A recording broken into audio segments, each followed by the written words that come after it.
안녕하세요. 런플로우입니다. 오늘은 지난 영상에 대해서 조금 얘기를 해볼게요. 이제 저희 누나가 제 영상을 보고, 야, 그게 말이 듣기 좀 디테일적인 부분, 자세라든지 호흡이라든지 뭐 식단이라든지 그런 거 아무것도 없이 그냥 달리기만 하라고 하면 어떡하냐, 그렇게 피드백을 줬어요. 그런데 진짜 제가 한 거는 달린 거밖에 없거든요. 그래서 전 달려라, 그렇게 얘기를 했고, 제가 이제 무슨 일을 할 때든지 웬만하면은 여러 가지 요인들을 잘 생각 안 하려고 합니다. 단순하게 생각을 하려고 해요. 그리고 이제 거기다가 조금씩 살을 붙이는 거죠. 뼈대는 만들어 놓고 거기에 살을 조금씩 붙입니다. 첫 번째, 살 빼고 싶다. 그러면 저는 달려라, 이렇게 얘기를 할 겁니다. 그리고 어떻게 달려요? 라고 하면은 오래 달려라. 천천히 오래. 이렇게 조금씩 살을 붙여 나가는 거죠. 그럼 저는 지난 영상에서도 제시했던 거는 천천히 오래 달려라, 이제 이렇게 얘기를 했던 거고, 달리면은 본인만의 스타일이 나옵니다. 답답해서 빨리 달리시는 분도 있고, 저보다 더 천천히 달리시는 분들도 있고, 저보다 더 오래 달리시는 분들도 있고, 이렇게 본인의 성향에 맞춰서 달리기가 될 거예요. 그러면은 그 달리기를 맞춰서 나아가시면 될 겁니다. 결국에는 제가 봤을 때는 멀리 달리기, 오래 달리기랑 그 다음에 빠르게 달리기하고는 서로 극과 극인 것 같아요. 근데 어느 정도 경지에 도달하면은 그 극과 극이 하나의 접점으로 만나지 않을까 싶습니다. 아무리 빨리 달리던 사람도 빨리 달리는 거에 한계가 있기 때문에 거리를 늘릴 수밖에 없고, 그 다음에 거리를 중심으로 달리던 사람도 어느 정도의 그런 몸에 익숙함이 생기면은 점점 몸이 빠르게 달릴 수 있게 준비가 되어 있기 때문에 그에 맞춰서 빨라지지 않을까 싶습니다. 그래서 가장 중요한 건 뭐? 달리는 거다. 그냥 무작정 달리는 건데, 저는 처음에 달렸을 때부터 조금 유념을 했던 게 있어요. 근데 이게 다른 분들하고는 다를 수가 있으니까 이거에 대해서 이야기를 하도록 하겠습니다. 첫 번째로는 무릎을 들지 말자입니다. 네, 아직 제가 달리기 뭐 잘하는 사람이 아니기 때문에 잘 몰라요. 근데 제가 봤을 때에는 무릎을 과도하게 들면은 무릎에 가해지는 충격량이 심해져서 무릎 부상이 오게 될 겁니다. 그리고 그에 맞춰서 발바닥도 부상이 더 많이 생길 거예요. 그렇기 때문에 무릎을 최대한 들지 말고, 누가 보면 아장아장 걷는 듯한 그런 느낌으로 천천히 달려줍니다. 그리고 두 번째는 한번 뛰기 시작하면은 끝날 때까지 그만두지 말자. 웬만하면. 제가 런 플로우잖아요. 플로우, 흐름이 중요하기 때문에 흐름이 좋던 좋지 못하던 내가 달리기를 할 때의 이 흐름을 계속해서 유지를 해야 되는데, 걷다가 뛰다가 이렇게 하면은 사실 흐름은 깨지는 것 같아요. 천천히 뛰다가 빨리 뛰는 거는 저는 허용을 해도, 뛰다가 걷는 거는 허용을 안 합니다.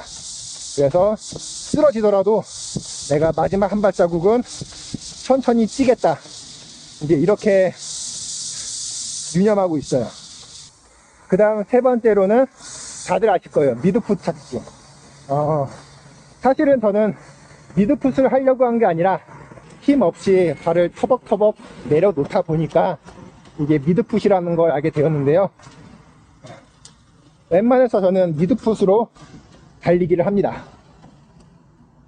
그리고 그러면은 뛰는 거랑 걷는 거랑 뭐가 차이냐, 이제 이렇게 궁금하실 수가 있는데요.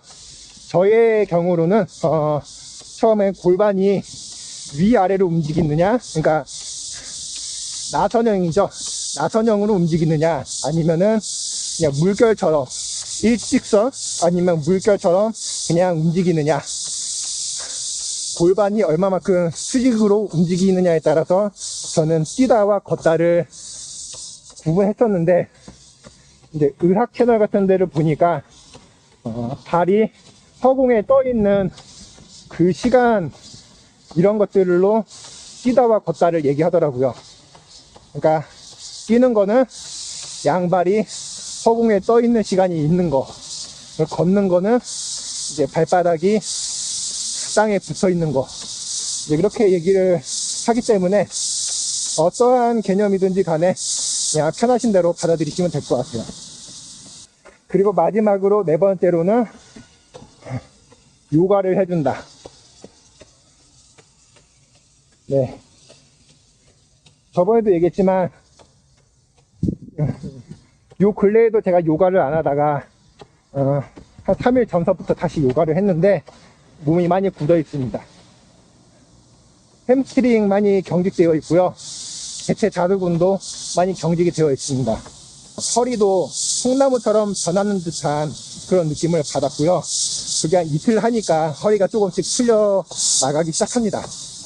유연성을 확보해주지 않으면은 저처럼 어떤 몸이 좋아지려고 운동을 했는데 오히려 안 좋아지는 그런 케이스가 생길 수가 있어서, 이 스트레칭이라든지 필라테스, 요가, 뭐 아니면 폼 롤러, 이런 것들을 이용해서 하시면 되고, 저 같은 경우에는 제 채널에 있는 참선 요가라는 그 정경 스님께서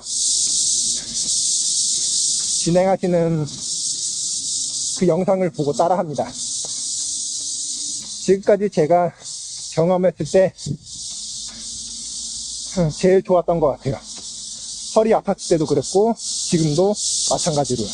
제가 지금 뛰면서 이렇게 이야기를 하니까 사실 굉장히 많이 두서가 없는데, 어쨌든 한 가지의 요인, 달린다를 통해서 저는 이 네 가지의 어떤 원칙을 세웠고, 지금은 그 원칙을 기준으로 달리고 있습니다. 만약 살을 빼고 싶다 이러신 분들은 우선 달리시고, 그 달리기 이후에 빌드업이나 테크트리라고 하죠. 내 몸에 어떤 추가적으로 필요한 부분들을 챙겨 나가시는 게 어떨까 싶어요. 지식적인 측면도 그렇고, 장비적인 측면도 그렇고, 유체적인 측면도 그렇고, 여러 가지 요인들이 어떻게 변할지를 모르고, 그것이 각자 개인한테 어떻게 영향을 줄지를 모릅니다. 저도 제가 달리기를 하다가 이렇게 영상을 찍을 줄 누가 알았겠습니까? 이런 것처럼 여러 가지 변수가 많기 때문에 많은 걸 생각하지 말고 그냥 뛰시면 되고요. 자세나 이런 것들은 어느 정도 내 몸이 달리기를 하는데 익숙해졌다, 이제 그럴 때 조금 더 잘 뛰기 위한 다음 단계로서 전문가한테 트레이닝을 받으시던지, 아니면은 더 좋은 러닝 유튜버를 통해서 그런 자세들을 교정해 나가시는 게 좋지 않을까 싶습니다.